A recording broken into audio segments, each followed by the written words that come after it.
Vous pouvez avoir un mariage n'importe quand, a dit. C'est mon premier bébé. C'est ce que ma sœur a dit 6 semaines avant que je descende l'allée dans un jardin rempli de chaises vides. Elle l'a dit comme si elle choisissait entre des endroits pour un brunch, comme si le jour de mon mariage était quelque chose que je pouvais reprogrammer selon sa convenance. Alors, elle a réservé sa baby shower le même jour, à la même heure. Et un par un, toute ma famille l'a suivi. Ma mère, mes tantes, mes cousins, même mon père, l'homme qui avait tenu mes mains et promis qu'il me conduirait à l'hôtel. Il a choisi des sandwichs au doigt dans un country club plutôt que les vœux de sa propre fille. 7 personnes sont venues à mon mariage. 417 messages sont arrivés au moment où ils ont réalisé ce qu'ils avaient manqué. Avant de continuer, si cette histoire te touche de près, prends un moment pour liker et t'abonner, mais seulement si tu te connectes vraiment. Laisse un commentaire avec l'endroit d'où tu regardes et leur local chez toi. Je m'appelle Adeline Farao. J'ai 28 ans. Et maintenant, laisse-moi te ramener 6 mois avant mon mariage, au dîner de Thanksgiving où mon père a regardé mon mari dans les yeux et lui a dit qu'il n'arriverait jamais à rien. Dans la famille Farao, il y avait une règle que personne ne disait à voix haute. Tout tournait autour de ma sœur, Colette. Mon père, Richard Farao, avait passé 31 ans comme directeur d'agence dans une banque régionale à Hartford.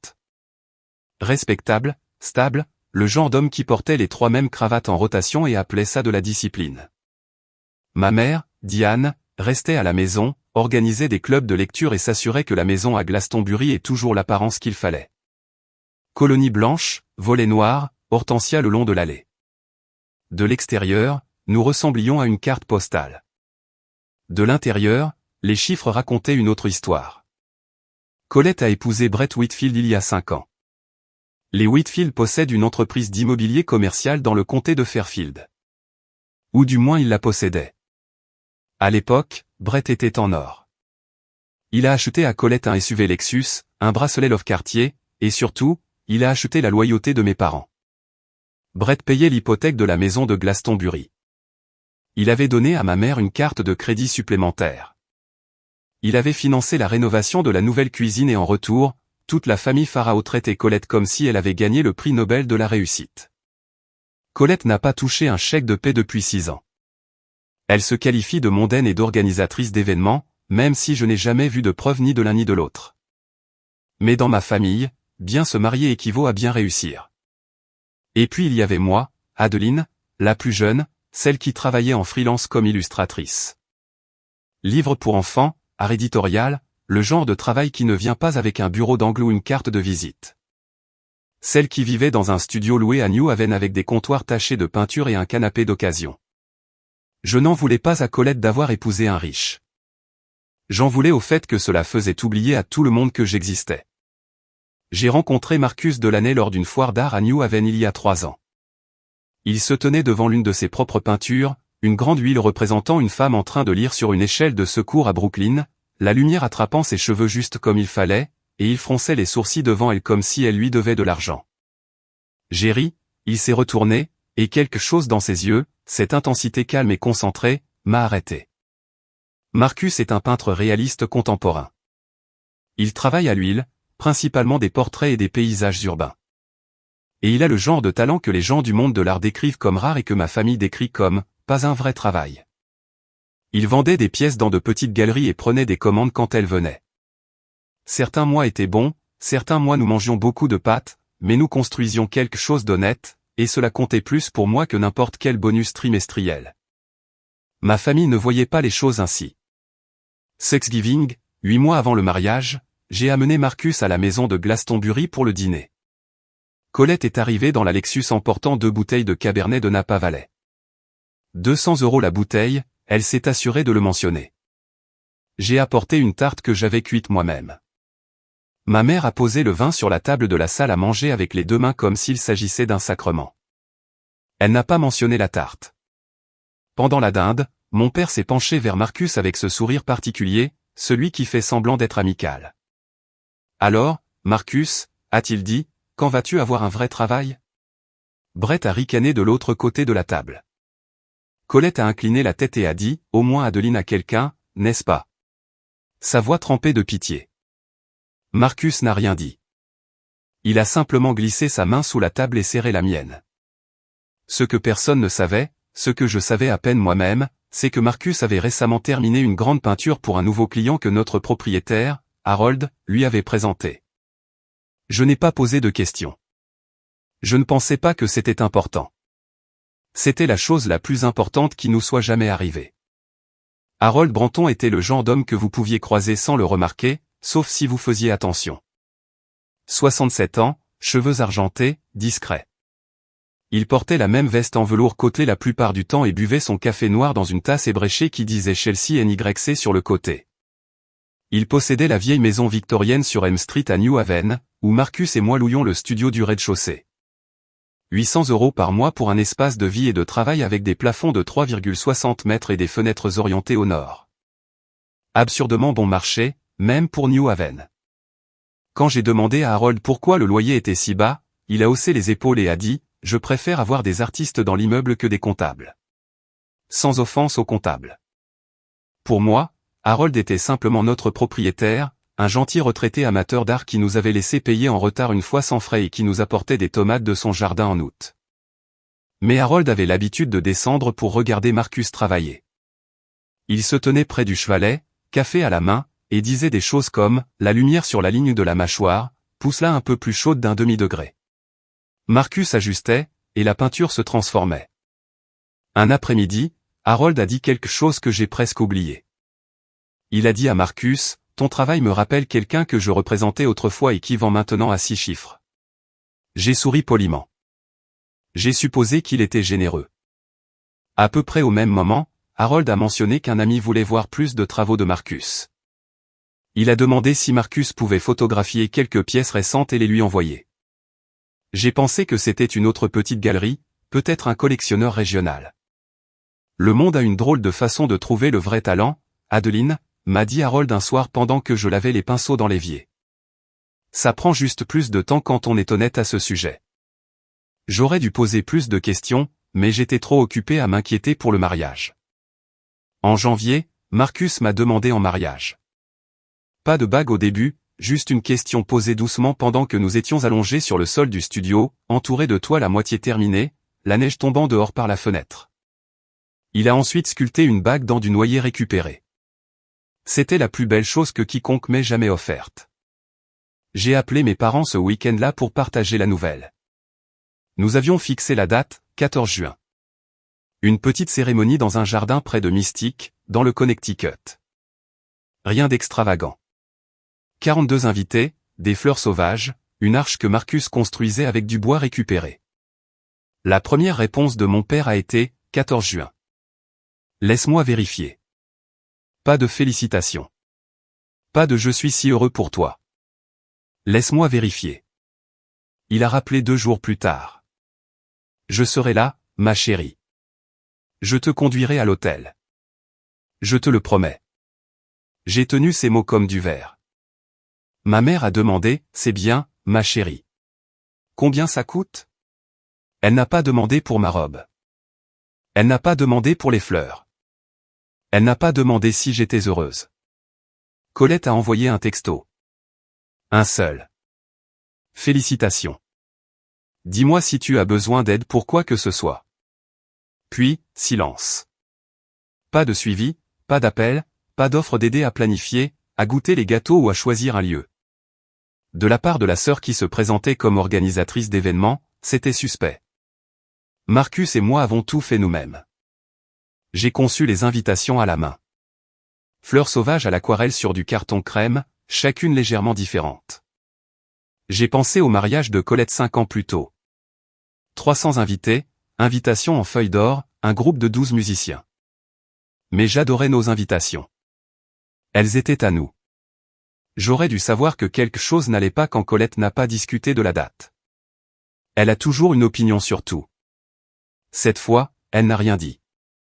Et le silence de ma sœur n'est jamais bon signe. 3 semaines avant le mariage, j'ai reçu un appel de ma tante Patricia, la sœur aînée de ma mère, la commère désignée de la famille, et elle a dit quelque chose qui m'a coupé le souffle. Ma chérie, tu vas aussi à la baby shower de Colette, ou seulement au mariage? C'est le même jour, non? Je suis resté dans la cuisine en tenant un pinceau, du turquoise dégoulinant sur le sol. Quel baby shower? La baby shower, le 14 juin, au club à Greenwich. Tu n'as pas reçu l'invitation? Je n'avais pas reçu l'invitation. J'ai appelé Colette.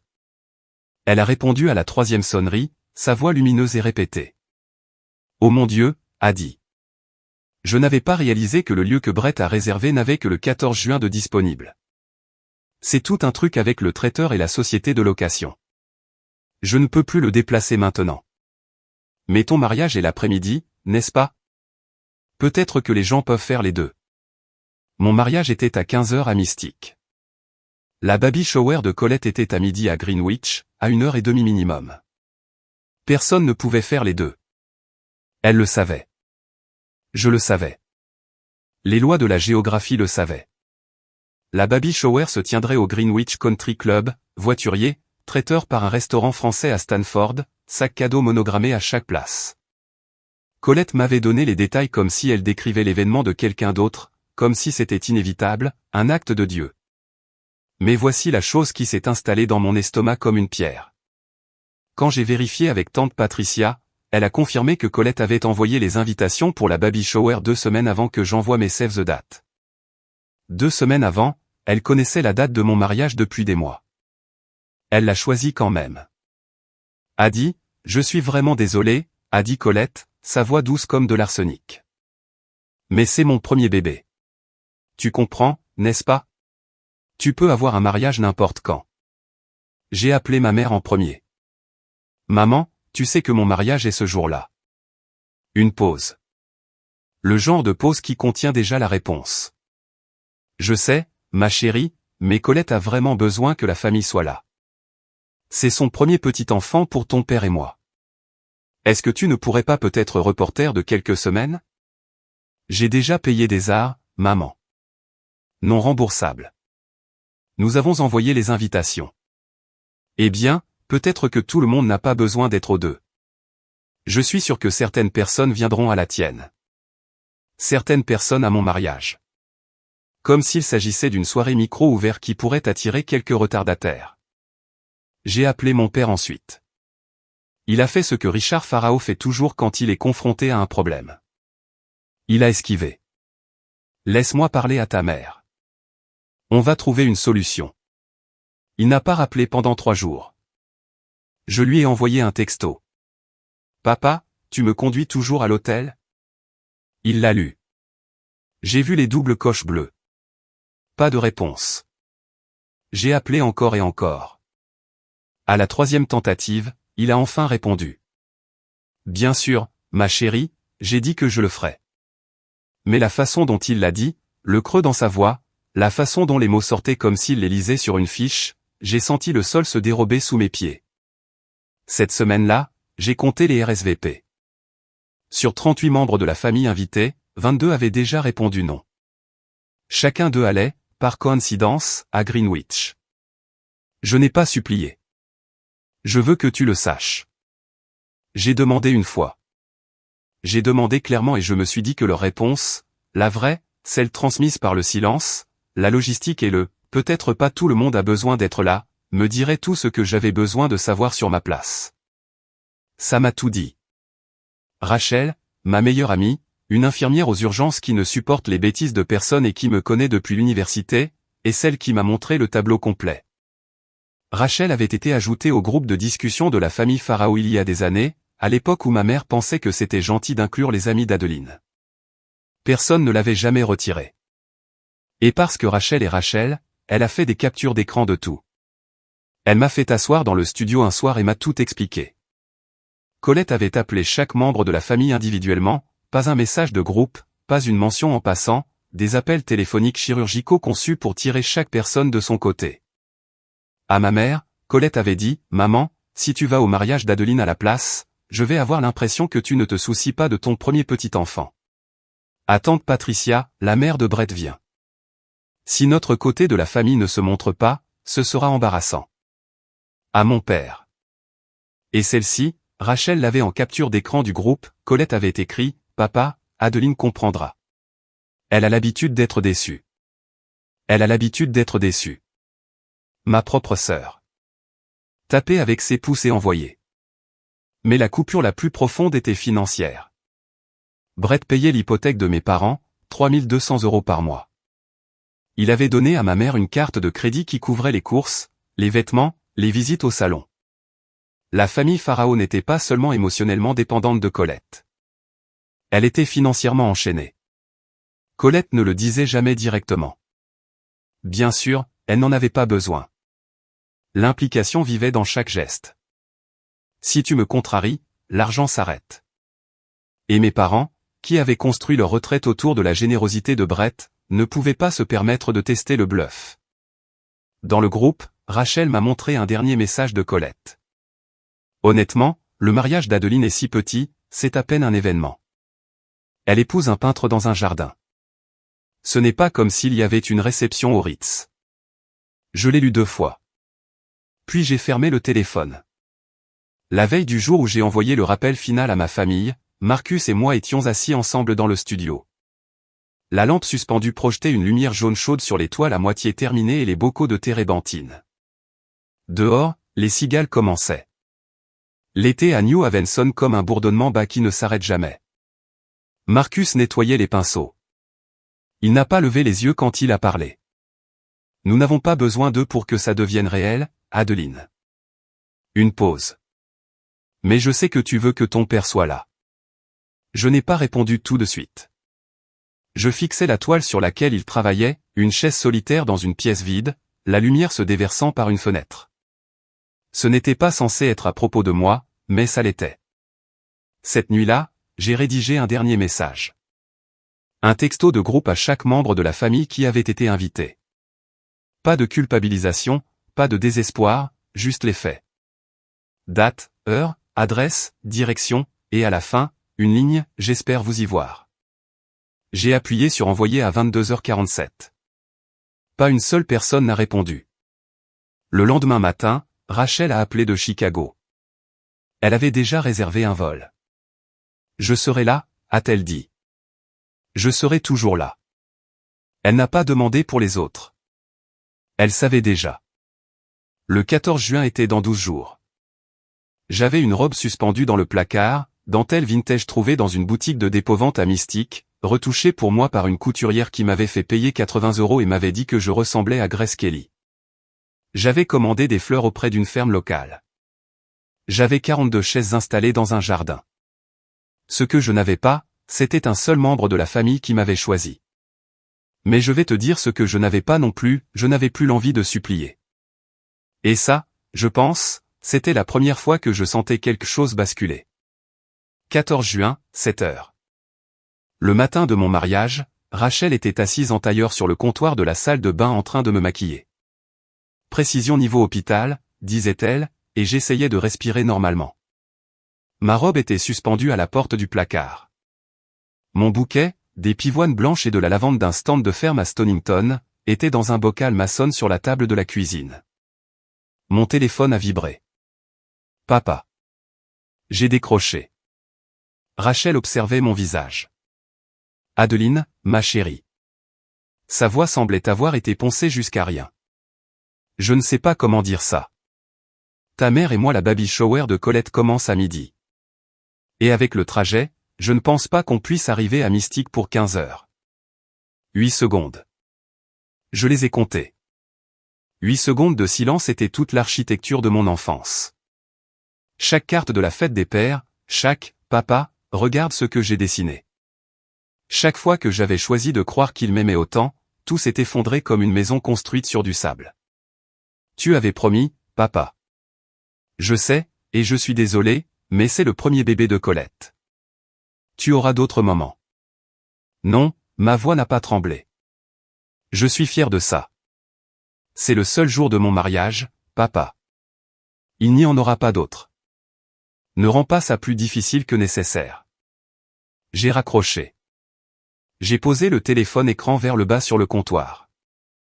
Mes mains tremblaient, mais mes yeux étaient secs. Rachel n'a rien dit. Elle a simplement repris la brosse à mascara et a continué. Plus tard ce matin-là, Rachel a vérifié Instagram. Elle a tenu le téléphone pour que je voie. Colette avait déjà posté une story. Ballon rose, guirlande dorée, un lieu en train d'être installé. La légende disait, tellement reconnaissante d'avoir toute la famille ici. Posté à 9h. 3 heures avant même le début de la baby shower. Je n'ai pas crié. Je n'ai pas pleuré. J'ai juste pensé, voilà donc ce que ça fait quand le dernier fil se casse. Le lieu du jardin à Mystique se trouvait derrière une petite auberge donnant sur un marais salé où l'eau devenait argentée dans la lumière de l'après-midi. Marcus avait passé 2 week-ends à construire l'arche. Chêne récupéré, poncé lisse, entrelacé de feuilles d'eucalyptus fraîches et de rubans blancs. C'était simple. C'était parfait. Je suis arrivé à 14h15. Les chaises étaient déjà installées, 42, linge blanc, chacune avec une branche de lavande attachée au dossier. De loin, elles semblaient belles, comme une peinture de mariage. De près, 35 d'entre elles étaient vides. 7 personnes. C'est tout ce qui est venu. Marcus, Rachel, 2 amis de Marcus de l'école d'art, un sculpteur nommé Dave et une graveuse nommée Lena, Harold Branton dans un costume que je ne l'avais jamais vu porter, et 2 de mes amis de l'université qui avaient fait le trajet depuis New York. 7 personnes dans 42 chaises. Le vent passait entre les rangées vides et faisait bruisser la lavande comme s'il essayait de combler le silence. Je me tenais au bout de l'allée dans ma robe de dépovante, dentelle vintage, ivoire, longueur T. La couturière avait eu raison. Elle m'allait comme si elle avait été faite pour moi. Mais debout là, seul, sans main à tenir, sans père à mes côtés, je ressentais chaque chaise vide comme un bleu. Le quatuor à cordes, juste 2 filles de l'université locale, violon et violoncelle, a commencé à jouer. Canon de Pachelbel. Le son flottait au-dessus du marais. Rachel s'est avancée vers moi. Je peux te conduire à l'hôtel. J'ai secoué la tête. Non, tu es ma demoiselle d'honneur. Tu dois être là-haut avec Marcus. Je me suis tourné vers l'allée. Marcus se tenait à l'autre bout. Et même d'ici, je voyais que ses yeux étaient rouges. J'étais sur le point de faire le premier pas seul. Puis j'ai entendu des pas derrière moi. Lourd, délibéré, stable. Je crois que je suis trop habillé pour une fête de jardin. Je me suis retourné. Harold Branton se tenait à 3 mètres derrière moi, portant un costume 3 pièces marine, parfaitement coupé, clairement ancien, clairement précieux. Un pochette bleu pâle et des boutons de manchette en argent qui attrapaient la lumière. Je remarquerai plus tard la gravure dessus, BG Branton Galerie. Mais à ce moment-là, tout ce que je voyais était la stabilité dans ses yeux. Mais si tu laisses un vieil homme avoir cet honneur, a-t-il dit en tendant le bras. Quelque chose s'est ouvert dans ma poitrine. Pas le genre de cassure tranchante, mais le genre où la lumière entre. J'ai regardé cet homme, notre propriétaire, notre voisin, la figure discrète qui buvait du café noir dans notre studio et disait à Marcus de pousser la lumière un peu plus chaude d'1 demi-degré. Et j'ai compris quelque chose que je n'avais pas compris avant. Harold n'était pas seulement gentil. Il avait regardé. Il avait fait attention. Il était venu.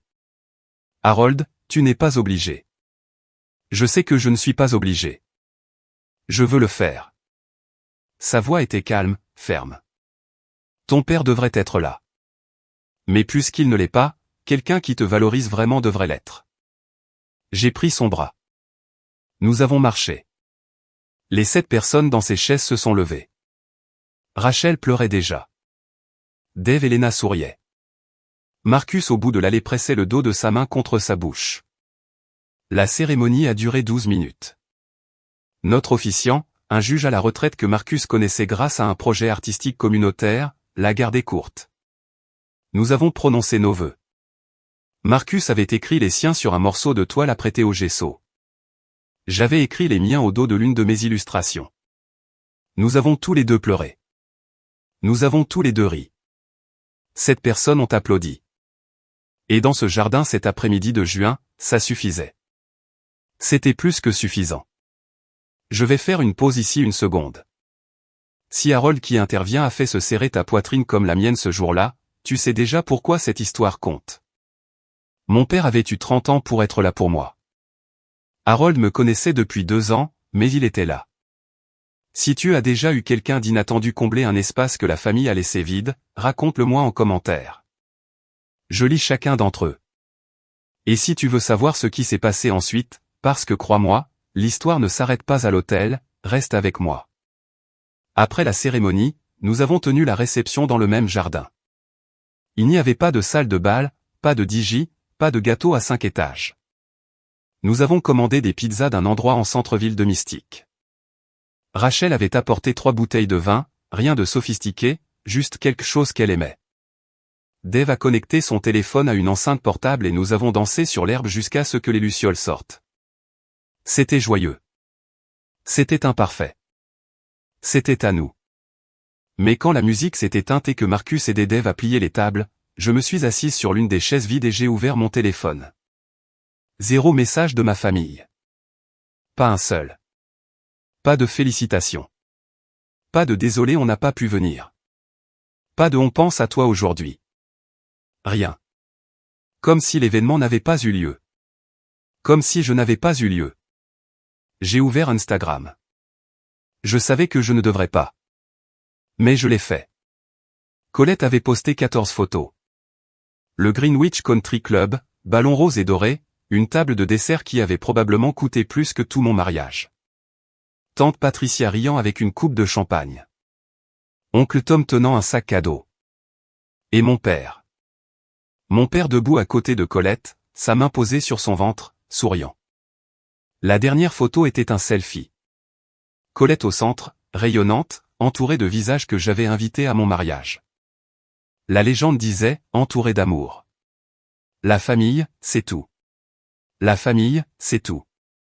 Elle avait tapé ça pendant que je prononçais mes vœux devant cette personne et une rangée de chaises vides. J'ai zoomé sur l'une des images d'arrière-plan. Une photo de groupe près du bar.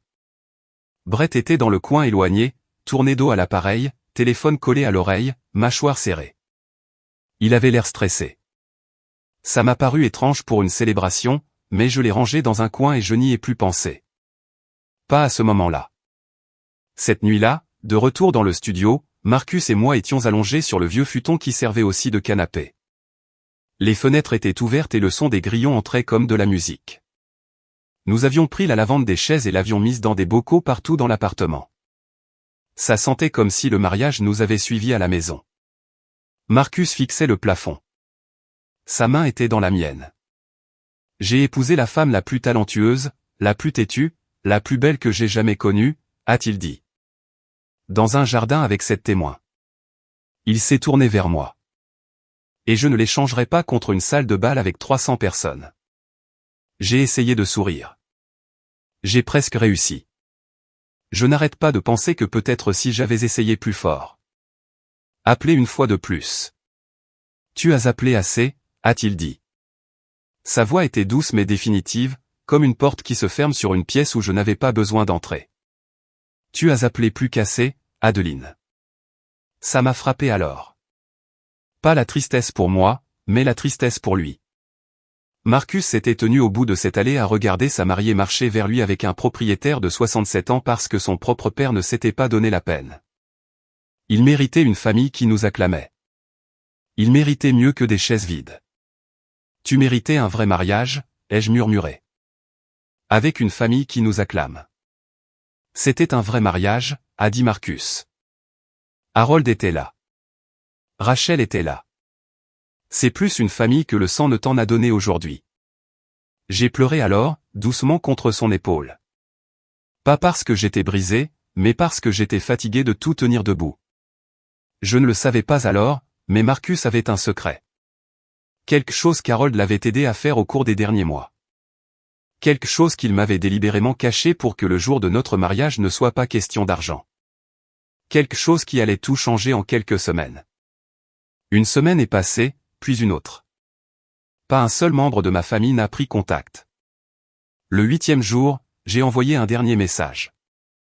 Je l'ai tapé avec soin, je l'ai lu 3 fois et j'ai appuyé sur envoyer. Merci pour votre silence. Il m'a tout dit que vos mots n'ont jamais pu dire. Je ne contacterai plus. Si vous voulez parler, vous savez où me trouver. Ma mère a répondu 2 jours plus tard. Adeline, ne sois pas dramatique. Nous t'aimons. La baby shower de Colette était juste un mauvais timing. Pas d'excuses, pas de reconnaissance, juste le mot dramatique, l'arme favorite de la famille Pharaon contre quiconque ose ressentir les choses à voix haute. Je n'ai pas répondu. J'ai mis le groupe en sourdine et j'ai tourné mon attention vers la seule chose qui ne m'avait jamais laissé tomber, le travail. Marcus peignait à nouveau, quelque chose de nouveau, quelque chose que je n'avais jamais vu chez lui auparavant. Il avait commencé une série qu'il appelait la 7e chaise. Grandes huiles explorant l'absence dans des espaces intimes. Une table dressée pour 8 avec une chaise légèrement tirée en arrière, intacte. Un banc d'église vide sauf un programme plié à une extrémité. Une rangée de chaises en lin blanc dans un jardin. De la lavande sur chacune, 35 d'entre elles ne tenant rien d'autre que de l'air. Je savais de quoi parlaient les peintures. Il n'avait pas besoin de l'expliquer. Un après-midi, Harold est descendu voir le travail. Il est resté longtemps devant la pièce du jardin, son café refroidissant dans sa main.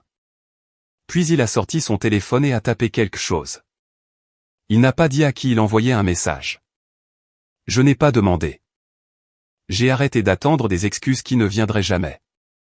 Et j'ai commencé à construire une vie qui n'en avait pas besoin. Mais la vérité était que, sans que je le sache, quelque chose d'énorme était déjà en train de se construire. Et il portait les empreintes d'Harold partout. 2 semaines après le mariage, Harold nous a invités, Marcus et moi, à prendre un café à l'étage. Pas le habituel, passez si vous voulez, une véritable invitation. Il avait sorti 3 tasses, une presse française et une boîte en carton sur la table de la cuisine. « Asseyez-vous » a-t-il dit. « Il y a quelque chose que j'aurais dû vous dire il y a longtemps. » Il a ouvert la boîte. À l'intérieur se trouvaient des catalogues d'exposition de la Branton Gallery, Chelsea, New York. Il y avait des articles découpés dans Art News et Art Forum. Des photos d'Harold debout à côté d'artistes lors de vernissage, des gens que je reconnaissais des murs des musées. J'ai dirigé la Branton Gallery pendant 22 ans, a dit Harold en posant un catalogue devant moi. La couverture montrait une peinture que j'avais vue reproduite dans des manuels. J'ai représenté 43 artistes pendant cette période. 7 d'entre eux sont maintenant dans la collection permanente du Whitney. Je les regardais, l'homme discret dans sa veste en velours côtelé, le propriétaire qui nous faisait payer 800 € par mois et nous disait de pousser la lumière un peu plus chaude. « Tu ne nous l'as jamais dit » ai-je dit. Vous n'aviez pas besoin de le savoir. Harold a croisé les mains. Je voulais être sûr de Marcus d'abord. J'ai passé toute ma carrière à apprendre la différence entre compétent et extraordinaire. Marcus est extraordinaire. Puis il nous a raconté le reste. 6 mois plus tôt, avant les fiançailles, avant le mariage, avant tout ça, Harold avait envoyé des photos du travail de Marcus à Victor Ashland. Victor Ashland, le collectionneur privé dont les collections incluaient des œuvres de Richter et Hockney, dont le nom apparaissait dans tous les catalogues de grandes enchères du monde occidental. Victor avait acheté une pièce immédiatement, 85 000 €. J'ai regardé Marcus. Il a hoché lentement la tête et j'ai vu ça, la chose qu'il portait. J'allais te le dire après le mariage, a-t-il dit. Je ne voulais pas que ça éclipse notre journée. Au cours des jours suivants, toute l'ampleur de ce qu'Harold avait mis en mouvement est devenue claire. L'avocat de Victor Ashland a contacté Marcus avec une proposition formelle, un contrat de commande artistique pour 12 peintures originales à réaliser au cours des 18 mois suivants pour la collection privée de Victor. Valeur totale du contrat, 450 000 €, payable en versements liés aux étapes de livraison. Chaque terme était détaillé, calendrier de paiement, disposition sur la propriété intellectuelle, assurance pendant le transport. C'était le genre de contrat dont les artistes rêvent toute leur carrière et ne voient jamais. Joint à l'accord se trouvait une lettre séparée du directeur de la Caldwell Gallery sur West 25th Street à Manhattan, l'une des galeries les plus respectées du pays pour le réalisme contemporain. Ils invitaient Marcus à tenir une exposition solo. La pièce centrale serait la série La 7e chaise. Marcus et moi avons roulé jusqu'à New York pour signer les papiers au bureau de l'avocat sur Park Avenue. J'étais assise dans un fauteuil en cuir et je lisais chaque page. Les chiffres se brouillaient. Mes mains tremblaient, mais pas de peur. C'est plus d'argent que ce que mon père a gagné en 5 ans à la banque, ai-je dit doucement. Harold, qui était venu pour la signature, a posé sa main sur la table. Et ce n'est que le début. Victor n'investit pas dans les artistes à la légère. Il construit une relation, il n'achète pas un produit. Cela ouvrira toutes les portes vers lesquelles Marcus se dirigera. Marcus a signé, l'avocat a notarié. Le directeur de la Caldwell Gallery a confirmé le calendrier de l'exposition par email cet après-midi-là. C'était réel. Tout. Documenté, légitime, contraignant. Nous n'avions rien dit à personne. Pas une âme. Ma famille pensait encore que Marcus était un homme qui peignait pour le plaisir et qui ne pouvait pas payer le loyer sans mon revenu de freelance. Ils n'avaient aucune idée de ce qui allait changer. Une semaine plus tard, Victor Ashland a appelé Marcus directement. J'étais dans le studio quand Marcus a mis le haut-parleur. Pas intentionnellement, mais parce que ses mains étaient couvertes de jaune cadmium. La voix de Victor était chaleureuse, sans hâte, le genre de voix qui appartient à quelqu'un qui n'a pas été pressé depuis 1997. Marcus, je comprends que toi et ta femme n'avez pas eu le voyage de noces que vous méritiez. Mon yacht, le Méridien, est à Monaco le mois prochain. J'aimerais que vous passiez tous les 10 jours à bord. Considérez cela comme un merci pour les 3 premières peintures. Le Méridien. J'ai appris plus tard que c'était un yacht à moteur de 55 mètres que Victor gardait en Méditerranée tout l'été. Il l'utilisait pour recevoir des artistes, des conservateurs et des collectionneurs. C'était autant un salon flottant qu'un bateau. Marcus, on ne peut pas accepter ça, ai-je murmuré en couvrant le téléphone. Il m'a regardé, puis la toile, puis à nouveau. Harold dit que Victor fait ça pour chaque artiste qu'il commande. C'est comme ça qu'il construit des relations. C'est professionnel, pas de la charité. J'ai hésité, mais puis j'ai pensé aux 42 chaises, au jardin vide, au père qui avait choisi une baby shower plutôt que mon mariage, et j'ai passé toute ma vie à me faire plus petite pour que les autres ne se sentent pas mal à l'aise. Plus maintenant. J'ai dit oui. Rachel l'a appris quelques jours plus tard, et sa réaction était exactement ce à quoi on pouvait s'attendre. Ma fille, tu vas sur le yacht d'un milliardaire pour ta lune de miel et ta famille pense que Marcus est fauché. Elle a ri si fort qu'elle s'est étouffée avec son café. Ils ne savent pas, ai-je dit. Et je ne vais pas leur dire. Je ne cachais rien. J'avais simplement arrêté de jouer pour un public qui n'avait jamais applaudi. Pendant que Marcus et moi préparions le voyage, quelque chose changeait dans la famille Farao, même si je ne le captais qu'en fragments.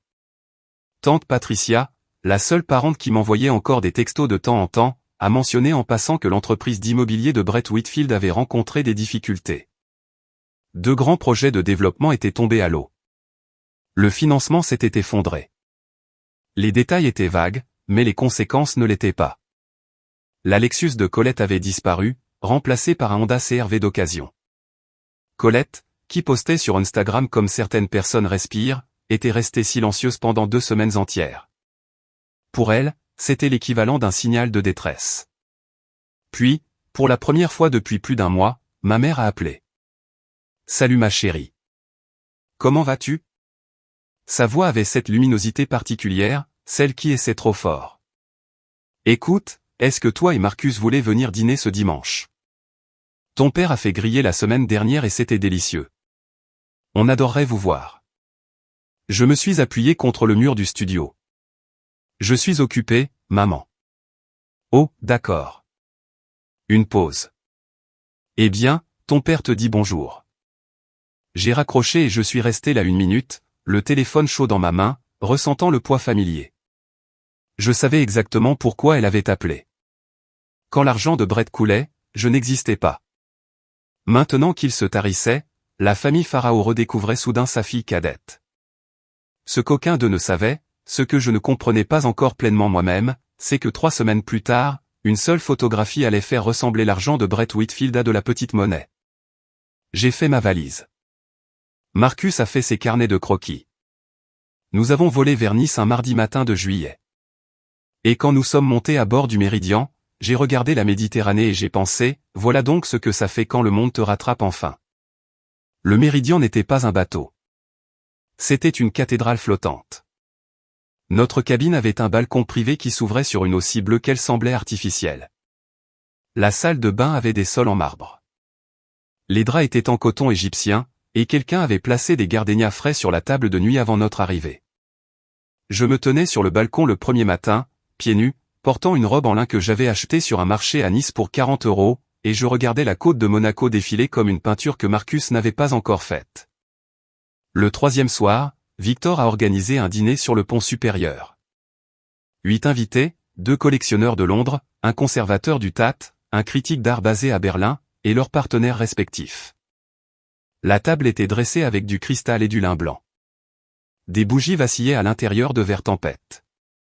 Le ciel passait de l'orange à l'indigo pendant que nous mangions. Victor s'est levé et a levé son verre.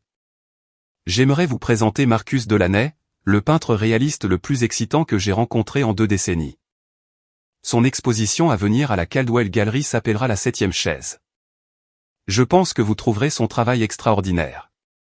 Marcus, assis à côté de moi, a décrit le concept des peintures sur l'absence, sur les espaces vides laissés par les gens qui ont choisi de ne pas venir. Il a parlé doucement, sans mise en scène. Le critique d'art de Berlin s'est penché en avant. Cela a un potentiel de biennale, a-t-il dit, et la table a murmuré en accord. J'étais assise à côté de mon mari, silencieuse, ma main posée sur son genou. Pour la première fois de ma vie, j'étais entouré de gens qui reconnaissaient la valeur de ce que Marcus et moi avions construit. Non malgré son origine discrète, mais à cause d'elle. Avant le dessert, Victor m'a trouvé seul près du bastingage. « Ton mari est doué », a-t-il dit. « Mais je pense que tu le savais bien avant tout le monde. »« Oui », ai-je dit. « Merci de l'avoir vu aussi. » Le dernier soir à bord du Méridien, j'ai fait quelque chose que je fais presque jamais. J'ai posté une photo sur Instagram. Je ne suis pas une personne de réseaux sociaux. Mon compte avait peut-être 200 abonnés, des amis, quelques clients d'illustration, quelques connaissances de l'université. Je n'avais pas posté depuis des mois. Mais ce soir-là, alors que le soleil tombait sous la Méditerranée et que la lumière transformait l'eau en or, Marcus a passé ses bras autour de moi par derrière. Et Rachel, qui me bombardait de textos pour des photos, n'était pas la seule raison pour laquelle j'ai sorti mon téléphone. Je voulais un souvenir. Pas pour les autres. Pour moi.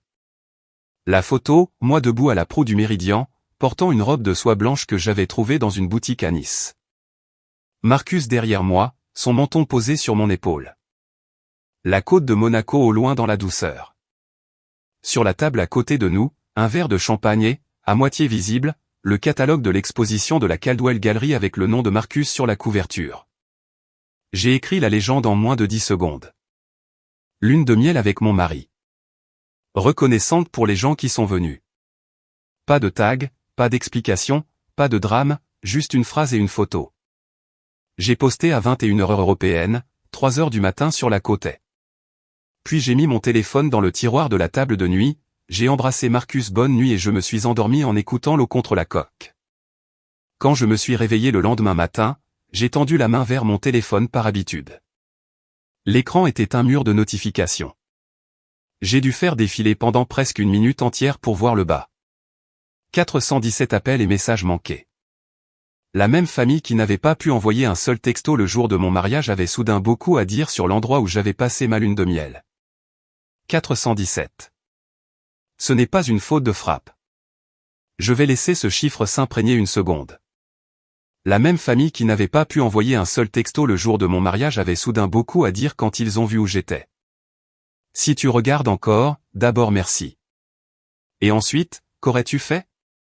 Aurais-tu répondu à ces appels ou les aurais-tu laissés sonner? Dis-le-moi en commentaire. Maintenant, laisse-moi te dire ce que ces messages disaient vraiment. Je me suis assise au bord du lit et j'ai fait défiler les messages comme on lit un rapport d'autopsie, cliniquement, lentement, laissant chacun atterrir. Mon père, 23 appels manqués. 11 textos. Le premier, Adeline, à qui appartient ce yacht, puis rappelle-moi. Puis, je ne savais pas que Marcus réussissait si bien. Pourquoi ne nous l'as-tu pas dit? Et enfin à 2h du matin son heure, ma chérie, s'il te plaît appelle ton papa. Ma mère, 18 appels. 9 textos. Oh mon Dieu, Adeline. Suivi de, c'est Monaco? Suivi de, tu vas bien? À qui est ce bateau? Et inévitablement, je suis tellement heureuse pour toi, ma chérie. Il faut qu'on fête ça quand tu rentres. Fêter ça. Elle voulait fêter ça. La femme qui n'avait pas pu se donner la peine d'envoyer des félicitations le jour de mon mariage voulait maintenant organiser une fête parce qu'elle avait vu un yacht. Colette, cet appel, retenu selon ses standards. 3 messages, chacun plus révélateur que le précédent. Attends, quoi? Puis, l'art de Marcus se vend vraiment? Et enfin, Adeline, on devrait parler. Appelle-moi. Le reste, tante, oncle, cousin au second degré, des gens dont je n'avais pas entendu parler depuis des années, ont déferlé comme une inondation. OMG, félicitations. Tellement fier de vous. On a toujours su que Marcus était talentueux. Les mêmes personnes qui avaient répondu non à mon mariage se bousculaient maintenant pour prétendre qu'elles avaient toujours cru en nous. Et puis tout en bas, un message auquel je ne m'attendais pas. Brett Whitfield. Il ne m'avait jamais envoyé de texto directement de sa vie. Adeline, ton mari est-il représenté par une galerie? J'aimerais faire le lien. Brett Whitfield, l'homme dont l'argent avait acheté la loyauté de ma famille, essayait maintenant de faire du réseautage via la belle-sœur qu'il avait à peine reconnue pendant 5 ans. J'ai lu chaque message. Je n'ai répondu à aucun. Marcus m'a trouvé sur le balcon 1 heure plus tard, le téléphone écran vers le bas sur la table. Il n'a pas demandé ce que disaient les messages. Il pouvait le lire sur mon visage. Je ne vais pas les ignorer pour toujours, ai-je dit. Mais je ne vais pas non plus faire comme si c'était acceptable. Cet après-midi-là, j'ai débloqué le groupe familial pour la première fois depuis que je l'avais mis en sourdine. J'ai tapé un message, je l'ai révisé 2 fois, puis je l'ai envoyé. Merci pour vos messages. Marcus et moi allons bien. Pour ceux qui sont curieux, Marcus a signé une importante commande artistique il y a 6 semaines. Le yacht appartient à son mécène, Victor Ashland. Notre lune de miel était un cadeau.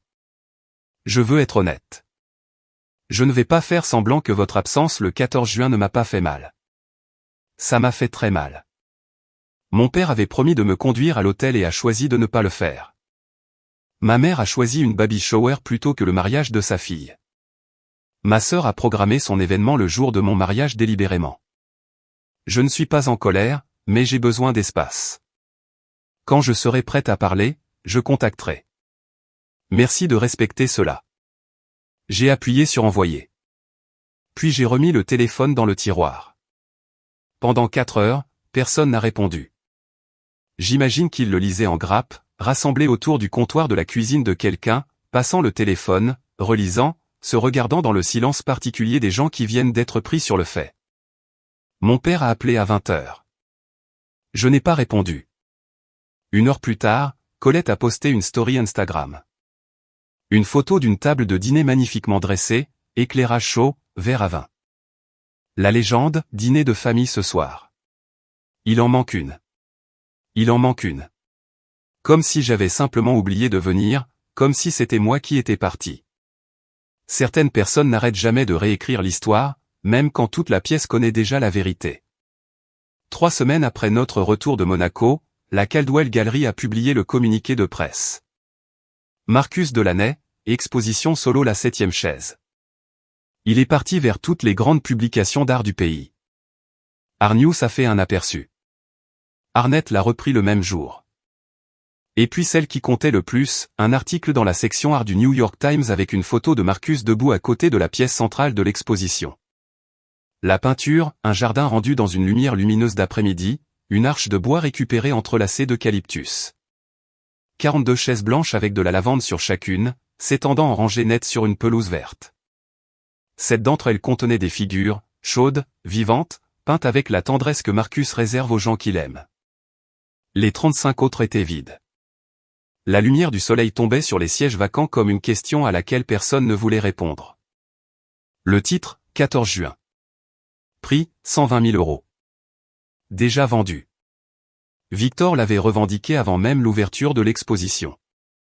L'article notait que le travail de Marcus explore l'absence familiale et le déplacement émotionnel avec une spécificité qui semble à la fois profondément personnelle et universellement dévastatrice.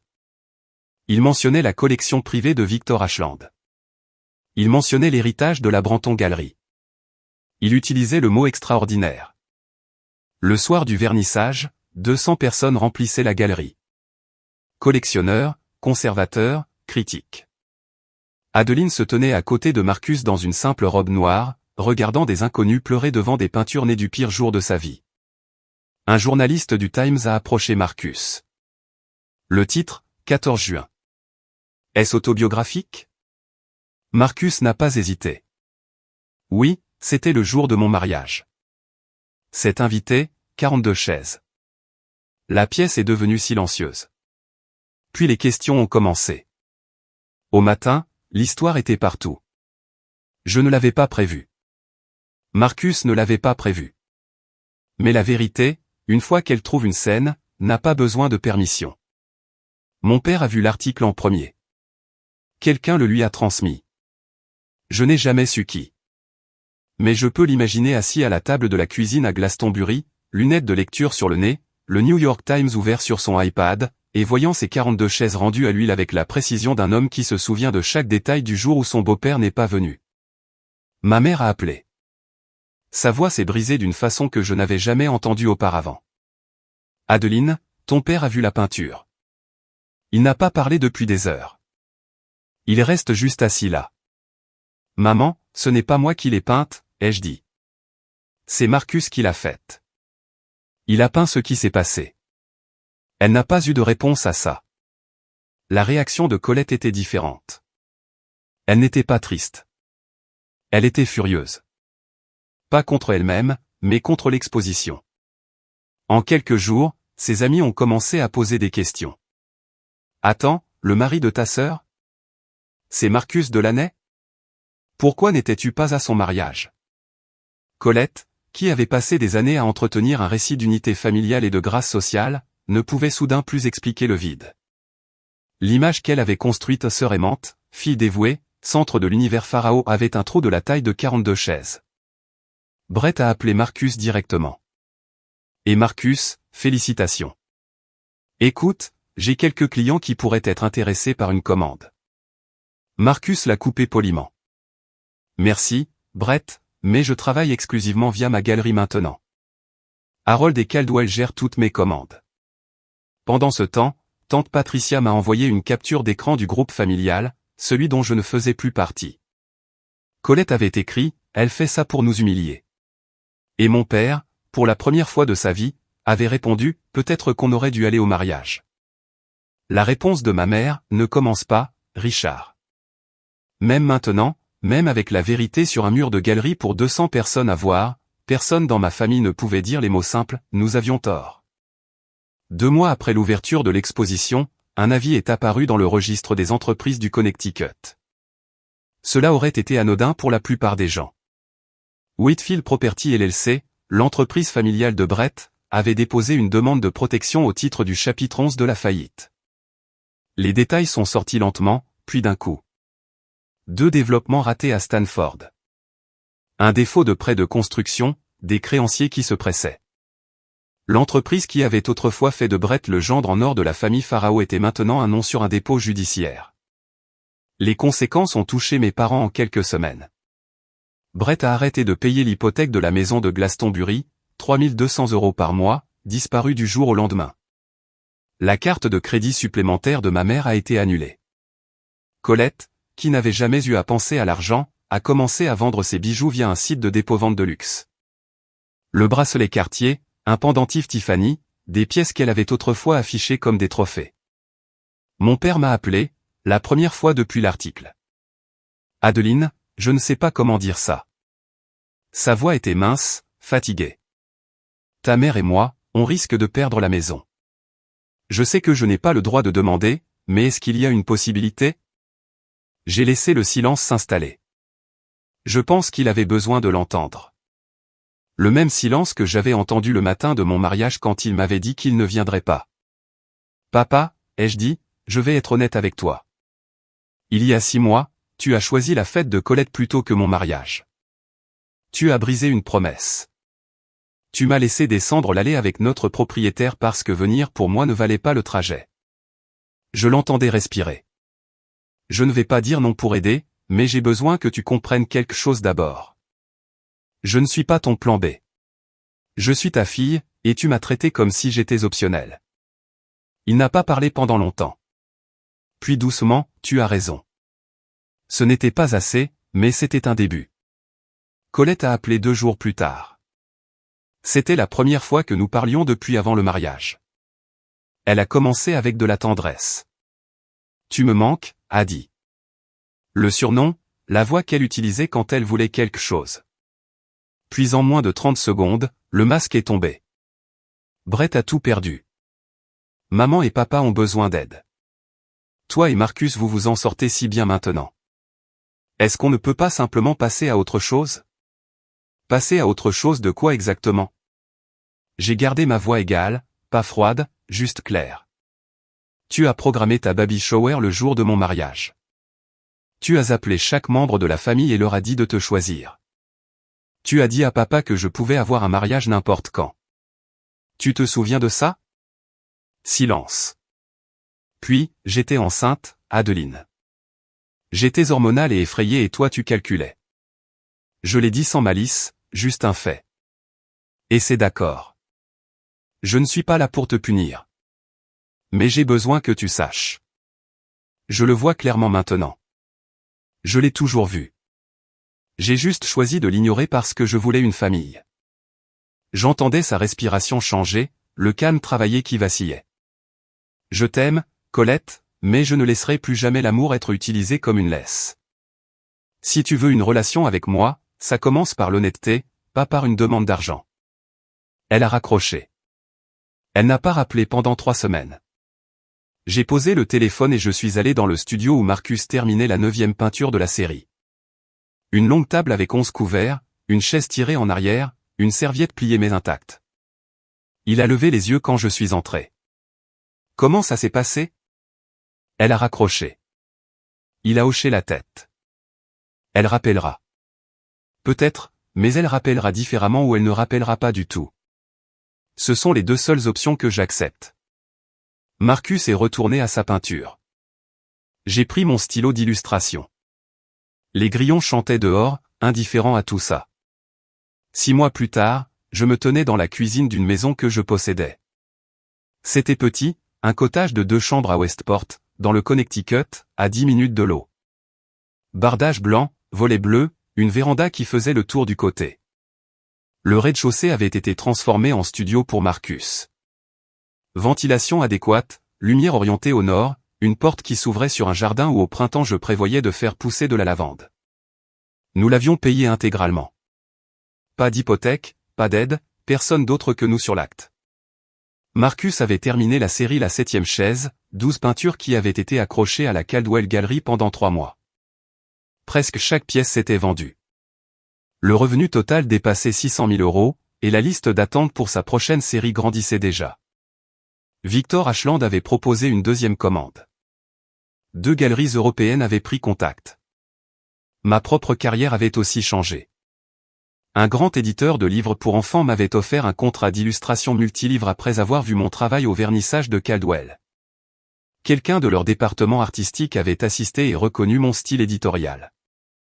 Le premier livre parlait d'une petite fille qui plante un jardin de fleurs sauvages dans un champ où rien n'était censé pousser. Je l'illustrais à la table de la salle à manger tous les matins pendant que Marcus travaillait en bas. Harold venait dîner tous les dimanches.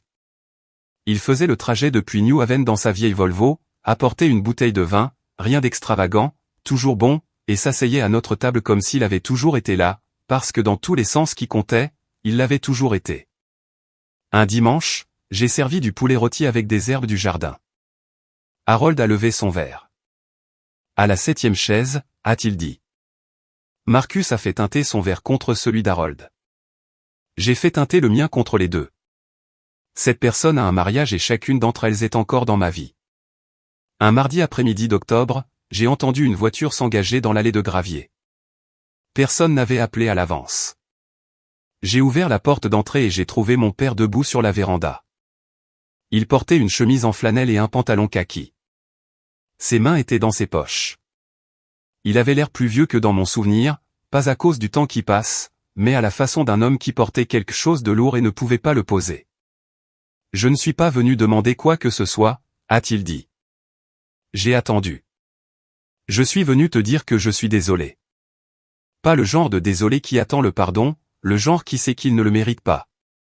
Il se tenait là dans la lumière d'octobre, les feuilles dérivant sur la véranda, et je voyais qu'il avait répété. Pas parce que ce n'était pas sincère, mais parce que ça l'était. Il avait besoin de le dire précisément. Je suis resté assis dans un country club à manger des sandwichs au doigt pendant que ma fille se mariait avec cette personne, a-t-il dit. Je porterai ça pour le reste de ma vie. Je sais, papa. Ma voix était stable, calme. Tu peux rester pour un café. Marcus vient juste d'en faire. Il est entré. Il a marché lentement dans la maison, regardant tout. Le studio en bas, le jardin visible par la fenêtre arrière. Les peintures de Marcus sur les murs. Dans le couloir, il s'est arrêté. Une petite peinture était accrochée près des porte-manteaux. 14 juin. Étude numéro 1. Un croquis précoce à l'huile. 7 chaises occupées. 35 vides. Mon père est resté longtemps devant. Puis il a plongé la main dans le sac qu'il portait et en a sorti un cadre. À l'intérieur, un certificat, prix d'art de l'État du Connecticut, daté d'il y a 12 ans. Mon nom dessus. Le papier avait jauni. Je l'ai trouvé au grenier, a-t-il dit. Il aurait dû être sur le mur il y a 16 ans. Je l'ai pris de lui et je l'ai laissé rester pour le café. Les gens me demandent toujours, leur as-tu pardonné? La réponse honnête est que le pardon n'est pas un événement unique. Ce n'est pas un cadeau que tu donnes et puis c'est fini. C'est un pont que tu construis planche par planche. Et certains jours tu poses des planches et d'autres jours tu te tiens au bord en te demandant si ça vaut la peine de traverser. Colette m'a finalement écrit une lettre, une vraie, stylo sur papier envoyé avec un timbre. Ce n'était pas une excuse parfaite, mais elle contenait la phrase que j'attendais depuis des années, j'ai programmé la baby shower le jour de ton mariage. Ce n'était pas un accident. J'avais peur que si ton mariage se passait bien, tout le monde arrêterait d'avoir besoin de moi. J'ai lu cette ligne 4 fois. Puis j'ai plié la lettre et je l'ai mise dans le tiroir de mon bureau. Pas à la poubelle, pas sur le mur, dans le tiroir, où je pourrais la retrouver quand je serai prête. Ma mère appelle une fois par semaine maintenant. Elle demande pour mon travail, pour les peintures de Marcus, pour le jardin. Elle ne demande pas d'argent. C'est une petite chose, mais c'est une vraie. Brett et Colette vivent dans un appartement loué à Stanford. Brett a pris un poste dans une autre entreprise en recommençant à zéro. Colette a trouvé un travail, son premier en 6 ans, comme coordinatrice d'événements pour une organisation à but non lucratif. J'ai entendu dire qu'elle est bonne à ça. J'espère qu'elle l'est. Et moi? Je suis debout sur la véranda arrière d'une maison que j'ai payée moi-même, en regardant la lumière du soir s'installer sur le jardin. Marcus est dans le studio. J'entends le doux raclement de son couteau à palette par la fenêtre ouverte. Harold est en route pour le dîner de dimanche. La lavande que j'ai plantée au printemps a commencé à fleurir. 42 chaises, 7 personnes, 417 messages. Au final, les chiffres n'ont pas d'importance. Ce qui compte, c'est que j'ai arrêté de compter les gens qui sont partis et que j'ai commencé à compter ceux qui sont restés. Le respect de soi est la forme la plus silencieuse de vengeance. Tu n'as pas à tout brûler. Il suffit d'arrêter de t'immoler pour garder les autres au chaud. Si cette histoire est restée avec toi, si tu as déjà été celle assise sur les chaises vides pendant que quelqu'un d'autre avait toute la salle, je te vois. Tu n'es pas invisible. Tu ne l'as jamais été. Maintenant, j'ai une question. Aurais-tu répondu à ces 417 appels? Ou aurais-tu laissé le téléphone dans le tiroir? Mets ta réponse en commentaire. Je promets que je lirai. Si tu veux entendre une autre histoire comme celle-ci, il y en a une qui t'attend dans la description ci-dessous. Et si tu ne l'as pas encore fait, abonne-toi. Pas pour moi, pour la prochaine histoire qui pourrait te trouver exactement quand tu en as besoin.